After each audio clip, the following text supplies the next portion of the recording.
दोस्तों, इस समय मोदी सरकार के एक अध्यादेश यानी ऑर्डिनेंस को लेकर सरकार और विपक्ष के बीच काफी विवाद चल रहा है। जी हाँ दोस्तों, दरअसल इस अध्यादेश को मोदी सरकार संसद में पेश करके एक कानून बनाना चाहती है और इसके कानून बनते ही दिल्ली के बड़े अधिकारियों के ट्रांसफर से लेकर पोस्टिंग तक का पूरा अधिकार केंद्र सरकार के पास आ जाएगा, जो आम आदमी पार्टी समेत सारी विपक्षी पार्टियां नहीं चाहती हैं।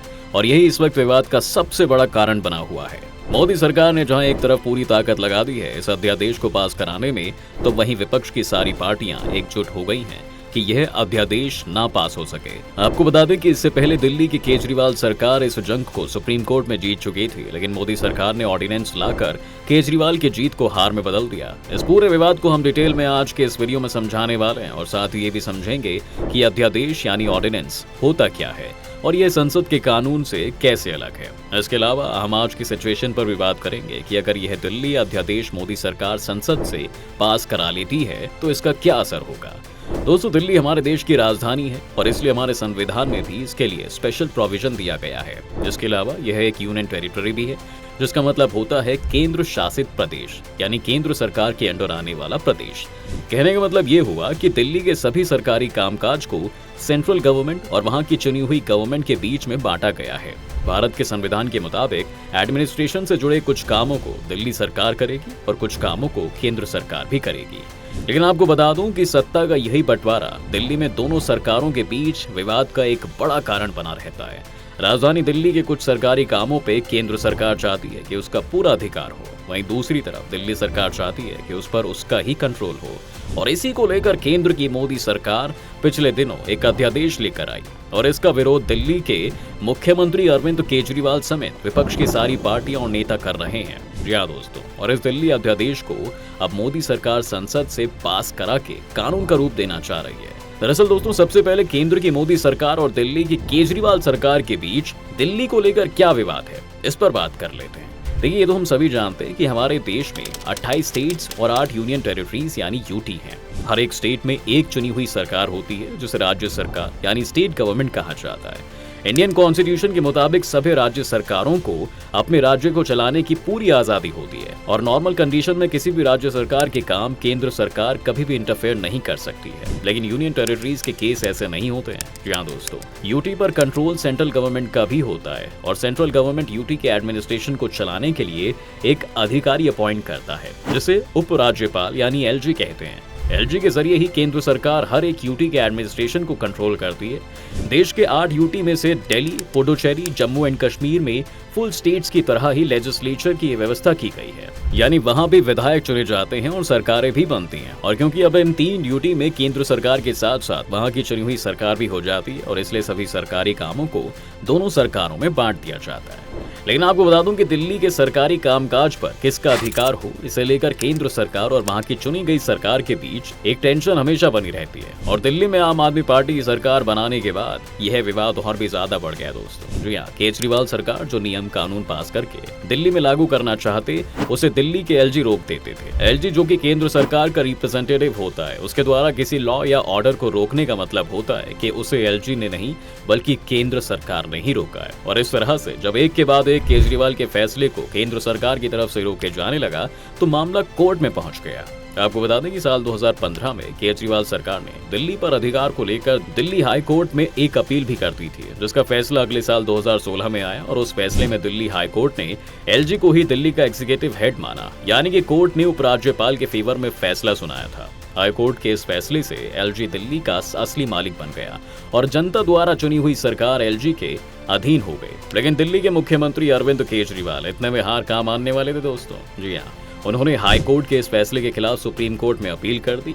इस पर सुप्रीम कोर्ट की 5 मेंबर वाली संविधान बेंच ने हाई कोर्ट के फैसले को पलटते हुए केजरीवाल सरकार के फेवर में फैसला सुना दिया। कोर्ट ने फैसले में कहा कि सीएम ही दिल्ली के एग्जीक्यूटिव हेड हैं और साथ ही कोर्ट ने यह भी क्लियर कर दिया कि एलजी को दिल्ली मंत्री परिषद की सलाह और सहायता से ही काम करना पड़ेगा।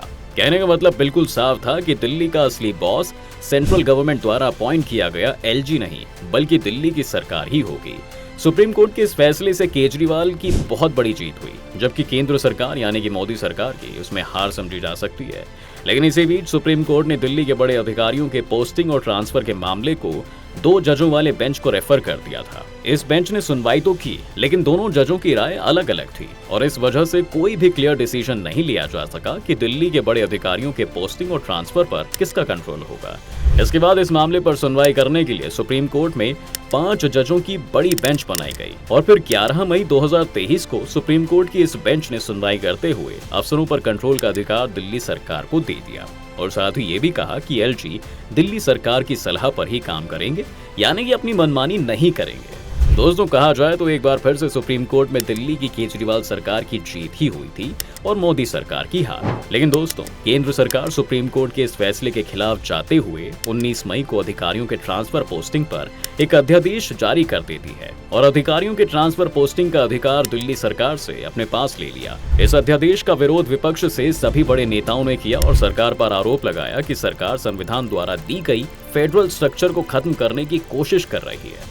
यहाँ पर फेडरल स्ट्रक्चर का मतलब होता है कि संविधान ने केंद्र सरकार और राज्य सरकारों को जो अधिकार दिया है, ये सरकारें सिर्फ अपने दायरे में ही काम करेंगी और एक दूसरे के काम में इंटरफेयर नहीं करेंगी। क्योंकि हम तो ये जानते हैं दोस्तों कि अध्यादेश कोई परमानेंट कानून तो होता नहीं है और वह सिर्फ टेम्पोरेरी कानून ही होता है, यानी कि कुछ समय के लिए ही होता है। और इसलिए अगर मोदी सरकार इस पर अध्यादेश को संसद से पास नहीं करवा पाई तो यह कुछ समय के बाद अपने आप समाप्त हो जाएगी, जिससे अधिकारियों के ट्रांसफर और पोस्टिंग का अधिकार दिल्ली के केजरीवाल सरकार के पास ही आ जाएगा और इसलिए मोदी सरकार इसे संसद से पास करके एक परमानेंट कानून बना देना चाहती है। तो दोस्तों, अब तक हमने पूरे विवाद को समझ लिया है, अब आइए हम अध्यादेश के बारे में भी जान लेते हैं। दरअसल जब भी कोई सरकार, अब वो चाहे केंद्र सरकार हो या फिर राज्य सरकार, किसी मैटर पर कोई कानून बनाना चाहती है तो उसे एक बिल यानी विधेयक संसद में या फिर राज्य के विधानसभा में पेश करना होता है। यहाँ पर एक बात और क्लियर कर दूं कि अगर सेंट्रल गवर्नमेंट यानी केंद्र सरकार जब कानून बनाती है तो उसे बिल संसद में पेश करना होता है और जब राज्य सरकार किसी मैटर पर कानून बनाना चाहती है तो वह राज्य सरकार संबंधित बिल को अपने राज्य के विधानसभा में ही पेश करती है। जब वह बिल देश की संसद या राज्य के विधानसभा से पास हो जाता है तो वह कानून बन जाता है। किसी भी बिल को पास कराने के लिए सांसदों या फिर विधायकों की एक फिक्स संख्या चाहिए होती है,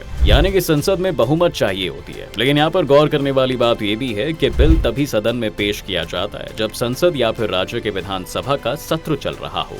लेकिन दोस्तों, अगर संसद का सत्र ना हो और कोई अर्जेंट मैटर आ जाए जिस पर कानून तुरंत बनाने की जरूरत हो तो ऐसे में अस्थायी कानून बनाकर उस अर्जेंट मैटर को डील करने का भी हमारे संविधान में प्रावधान है और इसी अस्थायी कानून को अध्यादेश यानी ऑर्डिनेंस कहते हैं। संविधान के मुताबिक केंद्र और राज्य सरकार अर्जेंट मैटर से निपटने के लिए राष्ट्रपति या राज्यपाल की अनुमति से अध्यादेश जारी करती है। इसमें भी उतनी ही शक्ति होती है जितनी की संसद या विधानसभा द्वारा पारित कानून की शक्ति होती है। इसके अलावा आपको बता दें कि अध्यादेश को 6 महीने के अंदर संसद या राज्य विधानसभा के अगले सत्र में पेश करना अनिवार्य हो जाता है। अगर सदन उस अध्यादेश के बिल को पास कर दे तो यह कानून बन जाता है, जबकि तय समय में सदन से पारित नहीं होने पर यह अपने आप समाप्त हो जाता है। हालांकि सरकार एक ही अध्यादेश को बार बार जारी कर सकती है। तो दोस्तों, मोदी सरकार दिल्ली के अधिकारियों को ट्रांसफर और पोस्टिंग के मैटर पर जो अध्यादेश लाई है उसे अब संसद में पास भी करना होगा और इसके लिए सरकार के पास संसद के दोनों सदनों के राज्यसभा और लोकसभा में पूर्ण बहुमत होनी चाहिए। जी हाँ दोस्तों, आपको बता दें कि लोकसभा में तो मोदी सरकार के पास पूरा बहुमत है और इसलिए सरकार के लिए लोकसभा में कोई भी बिल पास करना बिल्कुल आसान है। राज्यसभा में बीजेपी और उसके सहयोगी दलों के पास बहुमत नहीं है और इसलिए आम आदमी पार्टी के मुखिया और दिल्ली के सीएम अरविंद केजरीवाल दूसरे विपक्षी सांसदों की मदद से राज्यसभा में इस बिल को पास होने से रोकने की कोशिश में है। हालांकि कांग्रेस समेत कई विपक्षी पार्टियों ने केजरीवाल को अपना समर्थन देने की बात कह दी है। अब देखना ये होगा कि क्या राज्यसभा में इस अध्यादेश पर आया बिल पास हो जाता है या फिर नहीं। अगर नहीं पास हुआ तो दिल्ली के अफसरों के ट्रांसफर और पोस्टिंग का अधिकार दिल्ली सरकार के पास ही रह जाएगा और केजरीवाल की कोर्ट के बाद संसद में भी बड़ी जीत होगी। खैर दोस्तों, इस वीडियो में फिलहाल इतना ही। यह जानकारी आपको कैसी लगी हमें कमेंट करके जरूर बताएं। साथ ही अगर आपने अभी तक हमारे चैनल को सब्सक्राइब नहीं किया है तो चैनल को सब्सक्राइब कर बेल आइकॉन को प्रेस कर लें, जिससे कि सभी इंपॉर्टेंट नोटिफिकेशंस आपको तुरंत मिल जाए। वीडियो देखने के लिए आप सभी का बहुत बहुत धन्यवाद।